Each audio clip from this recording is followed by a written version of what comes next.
NEET தேர்வை ரத்து செய்யக்கோரி எஸ்டிபிஐ கட்சியினர் போராட்டம்.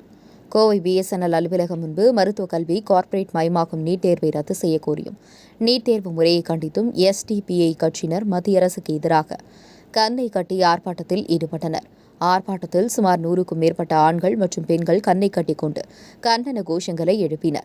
24 லட்சம் பேர் நீட் தேர்வில் எழுதுகிறார்கள். ஆனால் 1 லட்சம் பேர் மட்டுமே மருத்துவக் கல்லூரியில் படிப்பதற்கு இடம் உள்ளது. மீதமுள்ள 23 லட்சம் பேர் மருத்துவ படிப்பு படிக்க முடியாமல் அவதிப்படுகின்றனர். நீட் தேர்வு முறைகேட்டில் கைது செய்த நபர் 700 நபர்களுக்கு வினாத்தாளை வெளியிட்டு 300 கோடி ரூபாய் வருமானம் ஈட்டியிருக்கிறார். இதனால் ஏழை எளிய மாணவர்கள் பாதிப்படைந்துள்ளனர். நீட் பயிற்சி மையங்களில் ஒவ்வொரு மாணவர்களுக்கும் சுமார் 1 லட்சம் பெற்று பயிற்சி வழங்குகின்றனர். இதனால் நீட் பயிற்சி மையங்கள் அதிக அளவில் கொள்ளையடித்து வருகின்றன. நீட் தேர்வு தற்போது ஒரு பெரிய வியாபாரமாக மாறிவிட்டது என்றும், தர்மம், நீதி, கருணை இல்லாமல் நீட் தேர்வு பயிற்சி மையங்கள் செயல்பட்டு வருகிறது. மத்திய அரசு ஏழை எளிய மாணவர்களுக்கு எதிராக செயல்பட்டு வருகிறது.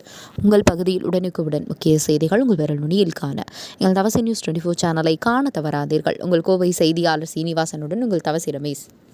உடனடியாக ரத்து செய், உடனடியாக ரத்து செய், கைது செய், கைது செய், நீட் தேர்வில் முறைகேடுகளை தடுக்க தவறிய என்டி போச்சு, தடை செய், தடை செய், நீட் தேர்வை ரத்து செய்,